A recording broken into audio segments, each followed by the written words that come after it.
Hey there, it's Adrian over at the Sampleist, and today we are checking out Electric Home Piano from Westwood. Electric Home Piano captures a rare vintage 1970s electric piano specifically made for use in the home. Some say that there were only 25 of these ever made.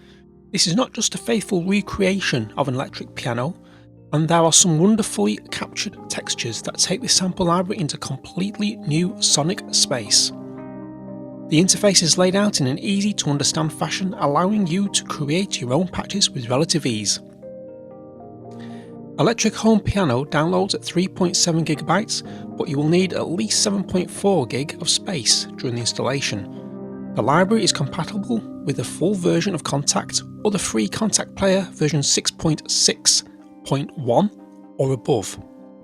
The library is priced at £55, but it is currently on offer at just £29 as an introductory price. So let's hear what this library sounds like as we take a little tour through some of the patches.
Now we've had a listen to what the instrument sounds like, let's take a quick look at the interface. It's very well laid out and easy to get your head around as to what control does what. When you first load the library, you get to this wonderful home page, and across these little tabs here are the sounds that you can actually select. So default sound is electric piano. You can have a soft electric piano. And then we have these textures.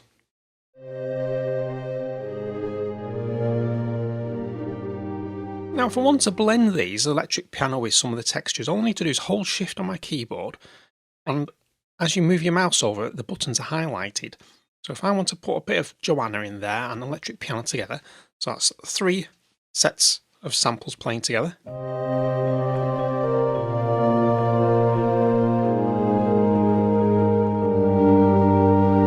I've just blended 3 sounds, so you can see how you can sort of put your palette together. So if I want muted tone bars with an electric piano,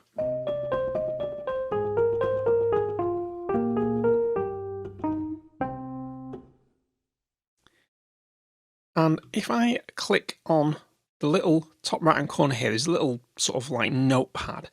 Click on that, it allows you to edit that particular sound. So you can change the attack, tightness of the sample and the level. Along with this, you can change the dynamics either via velocity or your mod wheel, whichever you want to. I like it to have velocity because I'm pianist, organist at heart, so I like the velocity. Some of these patches will have round robins on. We'll come to that later. You can reset on transport. What that means is if there's round robins active, what it will do is when you are in your DAW, like Cubase, Logic, Ableton, etc., when you press play at the beginning of the track, it will reset the round robins, or play the round robins from the beginning rather than picking up where it left off. So you can have sort of more continuity of what you've played and realization rather than suddenly get a random round robin in there that you weren't expecting. And the round robins can be cycled or at random. I think some of these, let's have a quick look, there we go. So tone bars, they have round robins, so you go 1, 2, 3, 4, 5. So if I play these, you'll see them light up.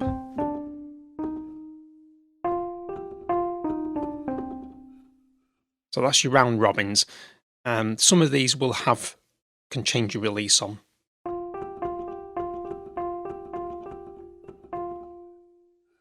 So you can edit your sound even further if you so wish. On the front page also, you can change your expression, dynamics and texture. Now, these you can map to your MIDI controllers. All you need to do is right click as normal, learn MIDI automation, move your MIDI controller, and then you can edit these away as you play. Then you can have some vibration as well if you want. Vibrato, sorry, not vibration.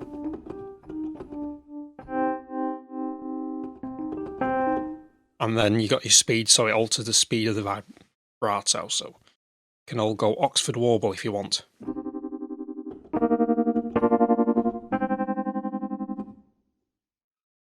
Let's reset those.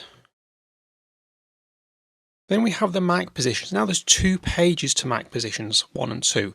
So you have your mix, your pedal, the sound of the bars, the sound of the keys. So if I just up that sound, the pedals is your sustain pedal. Your bars are, now if I take these out,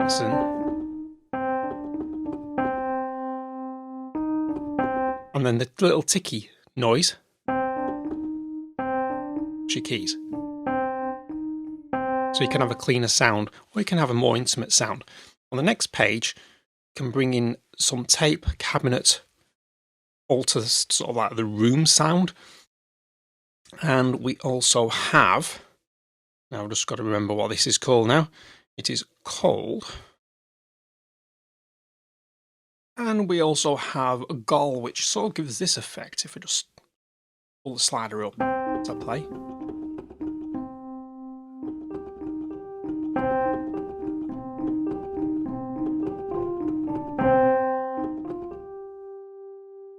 You can alter the sort of level of your reverb as normal. And in to get the different types of reverb presets, all you click on is that little hamburger menu, and then you can change type of sort of reverb sound, so you can have fireside sound. Gives a bit more intimacy to the sound. Horizon.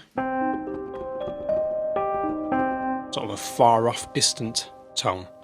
So I'll just go back to studio. Then on the next page you have your effects.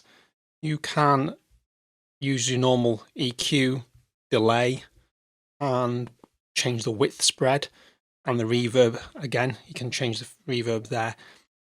Where you ever see the hamburger menu, that means there's presets in there. So with the delay, you can just click the hamburger and choose a delay preset, and then you can tweak from there yourself.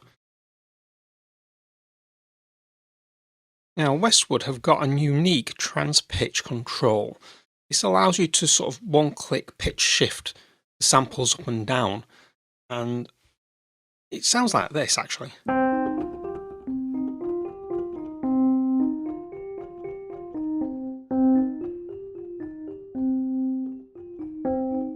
So you get the original, and you get a sort of, in the background, the pitched.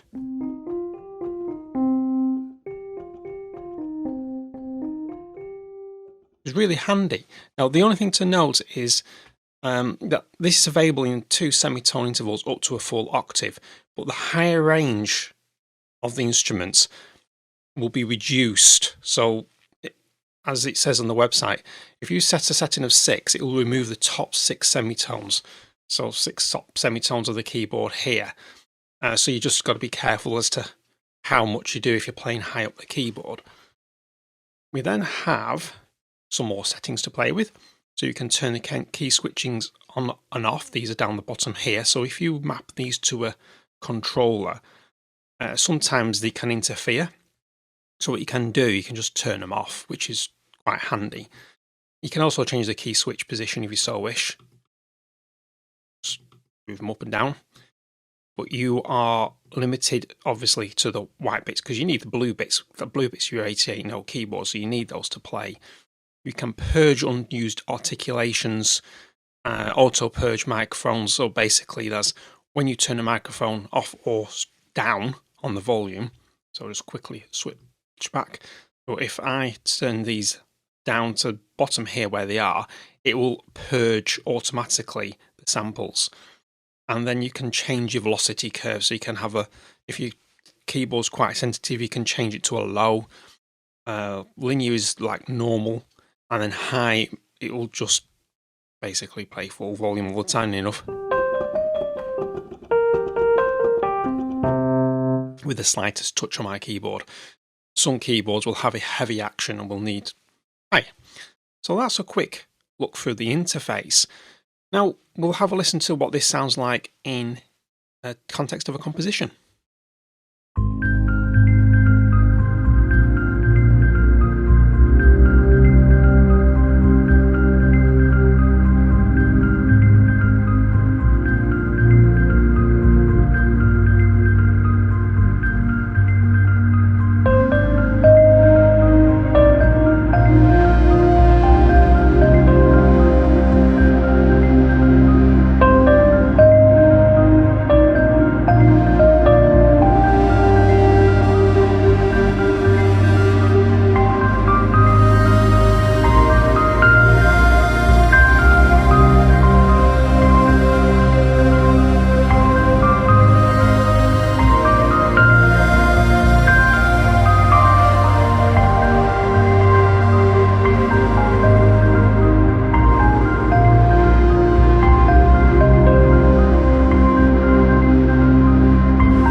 So that's a little composition on what electronic piano sounds like in context. Built this on what they call systems music, so we end up with this repeating sequence, which is the sort of like main sort of underpinning feature. So on here, I've got the just go to the snapshots. Just got the main electric piano itself just playing.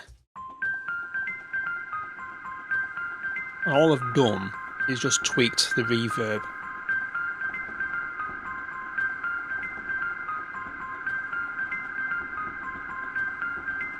And just put an extra soft tone bars with it as well. And that's all it does, it just repeats that whole rhythm all the way through the track. Sort of similar idea to Tangerine Dream's Love on a Real Train, is sort of like similar theme in the sense of that's what systems music is all about, is a repeating theme and just build on top of it. Now, what I'll move to next is the pads. Go to the pads.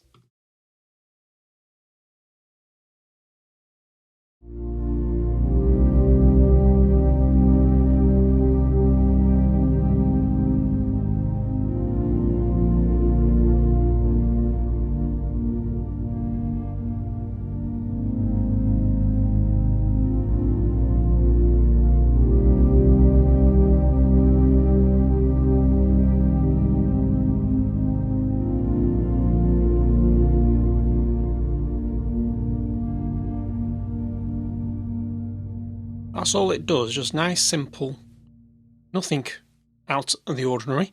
If we just move this back to put this with the sequence, sort of balance those up, we get the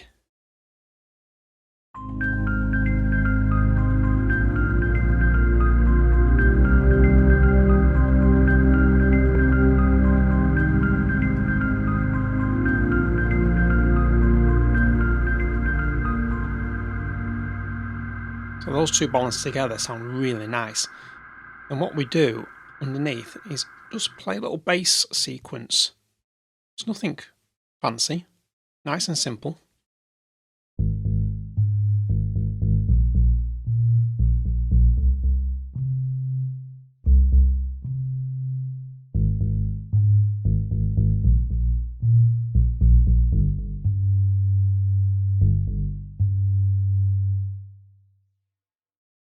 And then when you layer it with the pads and the sequence, we get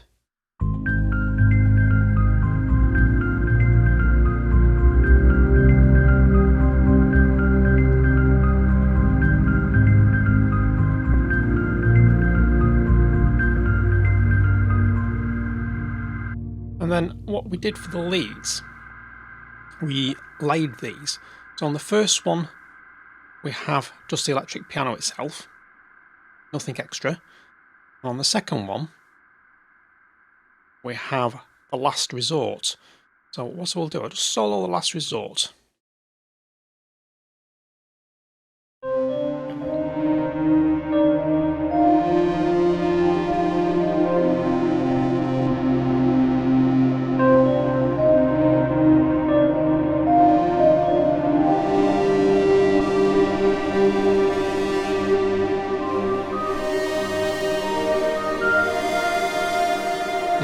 On its own, it sounds very smudged, smeared, the sound. But to add the definition, because I wanted that distortion, but I also wanted a little bit of definition. So I just brought the sort of standard electric piano patching. And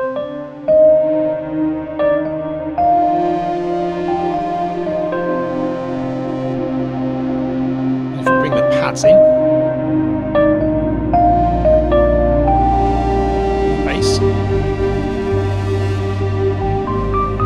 and the sequence.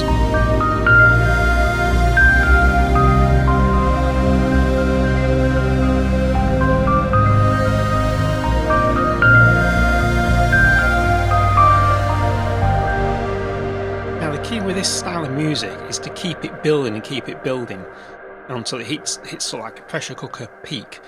And to do that, I brought in some percussive elements. And this was using the raindrops made of metal.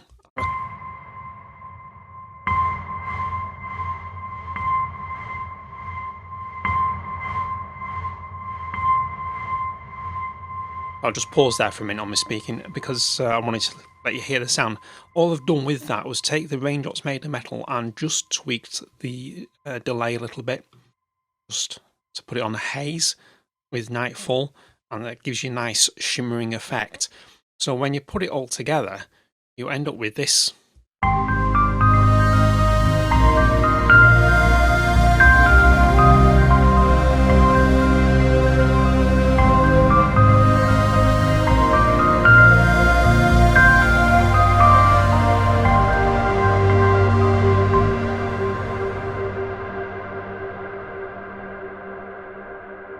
This is my first experience of playing a Westwood library, and what a really enjoyable experience it has been. The electric home piano is not just any ordinary library. Mixed with textures and the ability to shape the sound, you can create some very interesting patches that will suit a variety of musical styles. The ability to adjust the mic levels allows you to create a very intimate sound. Just gives you an instant ambience. If you are after something a little more upfront, this sample library will also oblige quite easily. You can feel the attentive care that Westwood took in creating this library, and if you are after something a little different to add to your piano collection, then this may well be the instrument for you. I would like to thank Westwood for sending across Electric Home Piano for review. It is very much appreciated. And I hope you enjoyed this video, and if you haven't done so, please subscribe to the channel and visit thesampleist.com to see what we're all about.